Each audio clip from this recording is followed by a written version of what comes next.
Hello, students. We are now in the final week of our course, and I hope you have benefited from your studies during these several weeks together. Hope you've been able to stay up with the assignments. Hope things are coming to a successful conclusion for you. When we started this time together, we began by talking about the importance of human growth and development. We looked through these 8 life stages and looked forward to our course, realizing that the more we understand about a life stage, the better able we are to treat a client.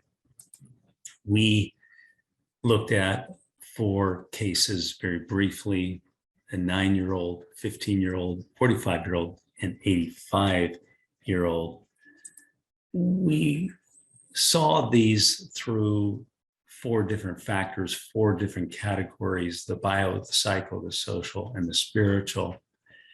And I hope by now you've seen the benefit, so that if you were to treat, let's say, a child, a teenager, middle-aged adult, or a senior, such as that 85-year-old, you would be able to access the information that you have about that particular stage in life, know about a typical person or the situations in which they face or they find themselves, and therefore be better when it comes to diagnosis, treatment, and also having just a better therapeutic alliance in general, because you know this individual better than you did before.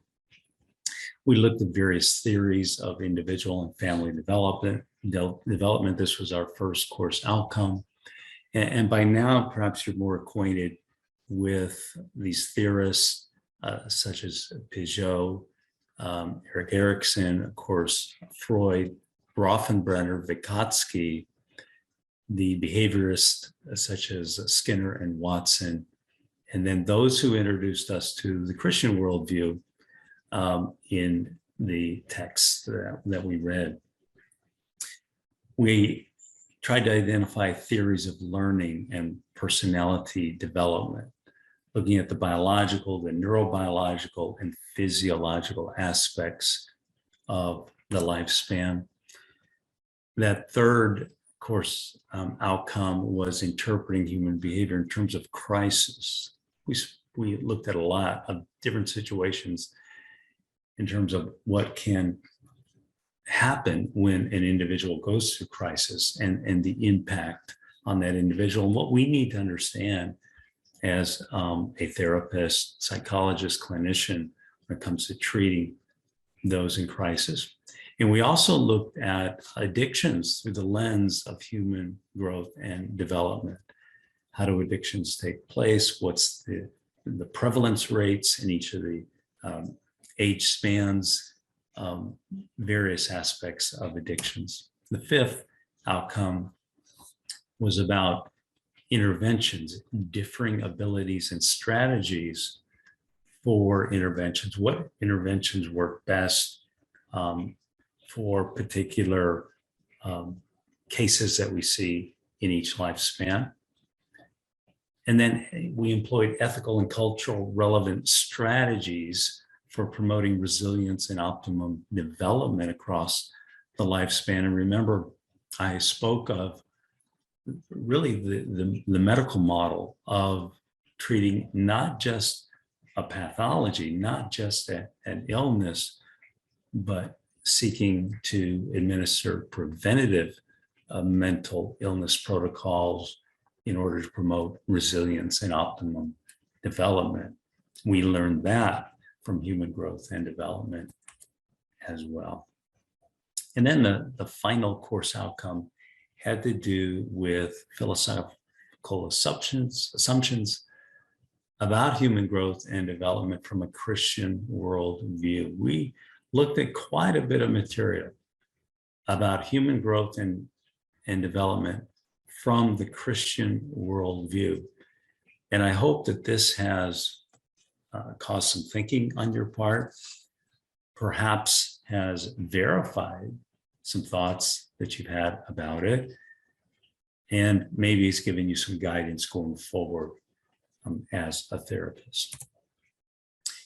As we wrap things up during this final week, there's a few points I'd like to emphasize, actually 5. First one, as we finish up, be aware of how human development intersects with your other courses, such as abnormal psychology, counseling skills and techniques, your practicum and internship.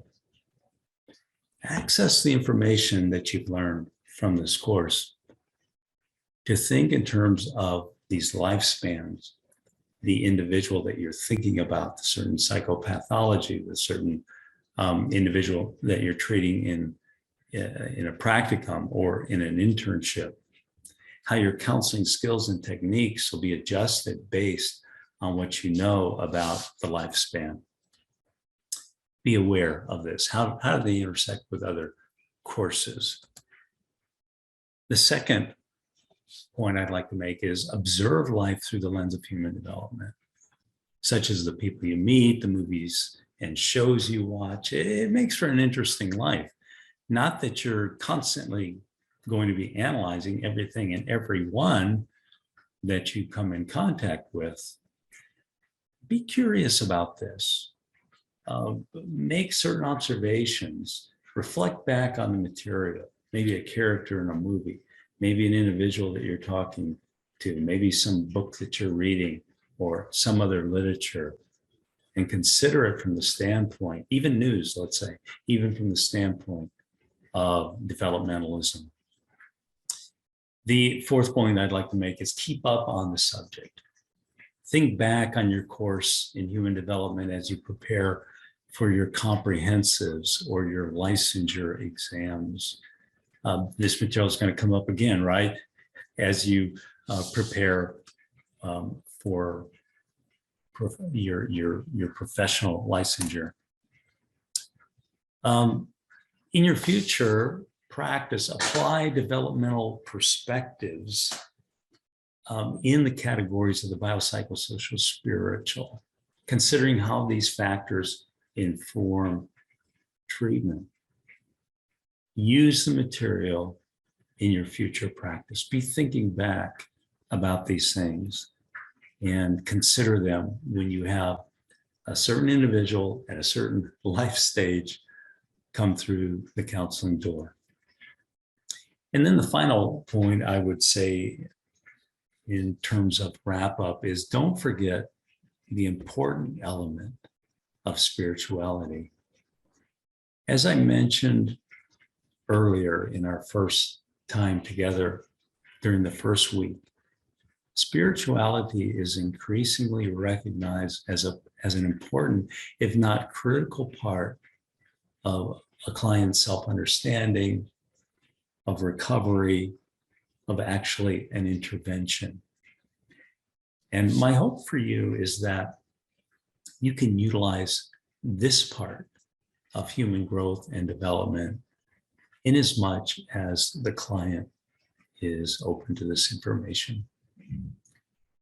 Again, I hope that our course has been beneficial for you.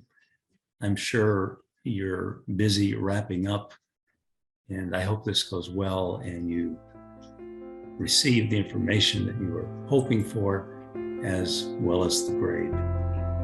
Take care.